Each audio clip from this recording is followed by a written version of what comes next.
रश्मि दुबे जी दिल्ली से। श्री हरिवंश। राधे राधे। राधे राधे महाराज, आपके चरणों में कोटि कोटि प्रणाम।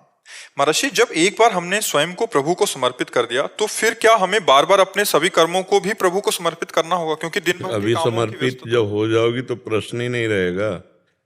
जब तक वास्तविक समर्पण नहीं होता तब तक एक बार समर्पण का लाखों बार समर्पित करना है। अभी समर्पण हुआ कहाँ से है? क्या समर्पण किया है? केवल वाणी से आप बोल रहे हैं, क्या समर्पण है? और जब सब कुछ समर्पित हो जाता है तो फिर वहाँ कुछ सवाल ही नहीं उठता है, वहाँ प्रश्न ही नहीं उठता है। न सोचती न कांक्षती।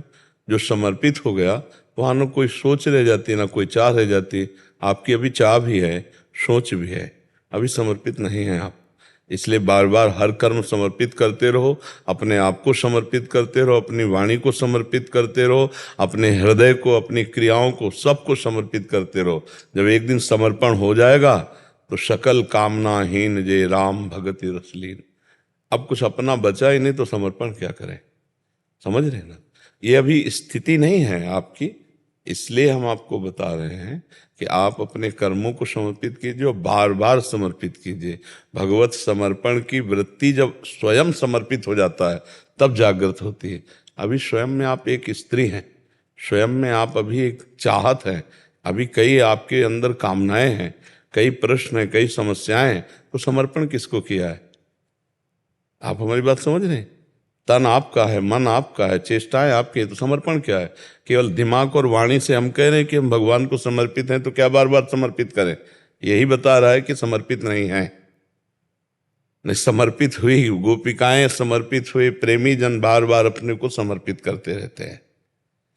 जब तक अहम शेष रहता है तब तक समर्पण की प्रक्रिया चलती रहती है, और जब विस्मरण ही हो गया अहम का ही, एक रहे हो नंदलाल अपनी शुद्धि ना रही, एक रहे हो नंदलाल, फिर क्या समर्पण रहेगा?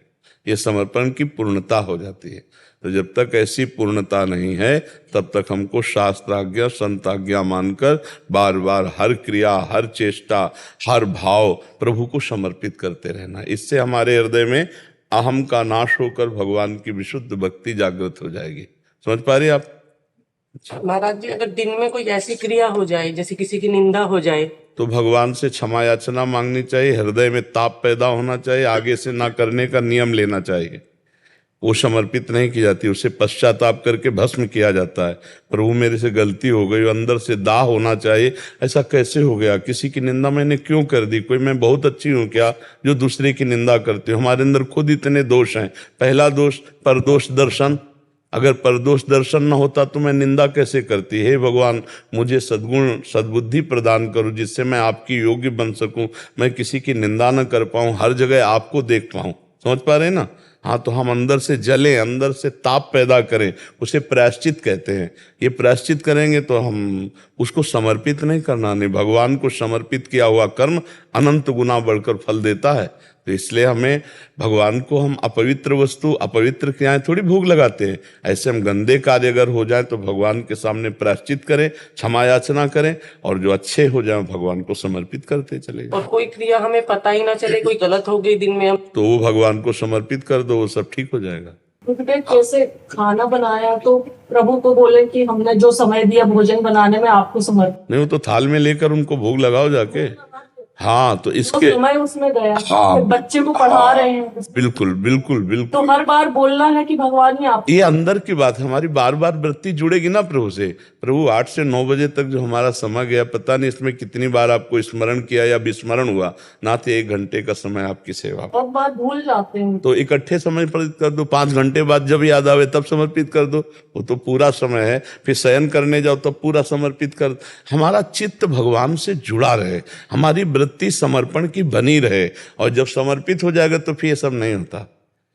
फिर तो उसका रोम रोम भगवतमय हो जाता है। जब तन मन सब समर्पित हो जाता है ना, तो निर्भय, निश्चिंत, निशोक, विपरीत भावना का त्याग, संशय रहित वो भगवदानंद में मगन रहता है। अभी वो स्थिति नहीं है, इसलिए हमें बार बार वो प्रक्रिया करनी है। भारती शर्मा जी मुजफ्फरनगर से। राधे राधे। श्री हरिवंश। राधे राधे महाराज जी। महाराज जी, मैंने सुना है कि जिस पर भगवान की कृपा होती है वही भगवान में मन ध्यान लगा नहीं, पाता सब है। पर भगवान की कृपा होती है। कोई ऐसा नहीं है जगत में जिस पर भगवान की कृपा न हो। भगवान ने कहा है समम प्रिय समम उपजाए, भगवान ने कहा सब पर मोर बराबर दाया। अब भजन न करो, गंदी बातें बोलो, गंदी चिंतन करो, गंदा दृश्य देखो, गंदी क्रियाएं करो, बोलो हम पे भगवान की कृपा नहीं, तो मानो दुर्गति को भोगो जाके। तुम्हें वाणी का पावर दिया, अब इससे गाली भी दे सकती हो, इससे राधा राधा भी बोल सकती हो, इससे मीठा भी बोल सकती हो, इससे कड़वा भी बोल सकती हो। तुम्हें हाथ दिए, इससे अच्छा भी कर सकती हो, बुरा भी कर सकती हो। तुम्हें नेत्र दिए, अच्छा भी देख सकते हो, बुरा भी देख सकते हो। तो बुरा देखो और कह दो अच्छा देखने वालों के ऊपर भगवान की कृपा है, जो अच्छा देखते हैं, लेकिन हमारे ऊपर कृपा नहीं इसलिए हम बुरा देखते हैं। ये तो मूर्खता हुई, हमें तो लगता है बच्चा। आपको वाणी दी, आप राधा राधा बोल सकती हो, आप अच्छा बोल सकती हो, तो आप बुरा क्यों बोलो? अगर बुरा बोलती है तो आपकी मूर्खता है ना। आप बुरा का कार्य करती हैं जानते हुए भी, तो आपकी मूर्खता है ना। भगवान ने दिया, आप अच्छे कार्य करो, तो आपको महसूस होगा हमारे ऊपर भगवान की कृपा है, सब पर भगवान की दया, सब पर मोर बराबर दया। पिता का प्रेम सबके प्रति होता है। अब एक शराब में पैसा खो दे तो वो कह दे हमारे ऊपर पिता की कृपा। पिता ने तो सबको पावर दिया, लेकिन उसका प्रयोग कहाँ तुम करते हो? भगवान की तो सबके ऊपर कृपा है। जो ये मान करके अच्छे आचरण करता है, भजन करता है, वो अच्छा आदमी बन जाता है, उसको लगता है भगवान की कृपा है। अब जब बुरे आचरणों में जाओगे तो भगवान की कृपा का महसूस ही नहीं होगा आपको। पापवंत कर सहज स्वभाव, वो मानेगा ही नहीं कि हमारे ऊपर भगवान की कृपा है। काले कर्म ईश्वर ही मिथ्या दोष लगाए। सब भजन कर सकते हैं, सब अच्छे आचरण वाले बन सकते हैं, पर आप बनिए तो। अब गलत दृश्य देखेंगे, गलत बातें बोलेंगे, गलत क्रियाएं करेंगी, हृदय में गंदी बात रहेगी, तो कैसे सद्भावना आएगी, कैसे भगवान की कृपा की बात तुम सोच पाओगे? तो इसीलिए फिर कहते हैं भाई हमारे ऊपर भगवान की कृपा नहीं, हम भी भजन करते। तो कह रहे काले ही कर्म ईश्वर ही मिथ्या दोष लगाए। काल को, कर्म को, ईश्वर को मिथ्या दोष लगाकर लोग अपने को नरकगामी बना लेते हैं। भगवान नहीं चाहते कि आप नरक जाओ, भगवान नहीं चाहते आप गलत करो, आप खुद अपनी चाहत में फंसकर गलत कर देते हैं। समझ में आ रही है हमारी बात? हाँ, तो भगवान तो बड़े कृपालु हैं। जैसे माता पिता का हर पुत्र पर प्यार होता है, अब पुत्र ही आचरण गलत करे तो फिर बात अलग है। उनके प्यार में कोई कमी नहीं। देखो क्या भगवान के प्यार में कमी, हमें कितना सुंदर बनाया है, कितना सुंदर संसार दिया है। हम यहाँ अच्छे अच्छे कार्य करके आनंदित हो सकते हैं, और बुरे बुरे कार्य करके जेल जा सकते हैं, नरक जा सकते हैं, दुर्गति को प्राप्त हो सकते हैं। अब इसमें भगवान की क्या? बाजार है, क्या खरीदना चाहते हो आप खरीदो। बुरी चीजें खरीदना चाहते हो कि अच्छी चीजें खरीदना चाहते हो? अब बाजार तो मालिक की है, वो तो पूरी होगी, हर चीज वहां होगी, लेकिन आप खरीदना क्या चाहते हैं? तो ये बात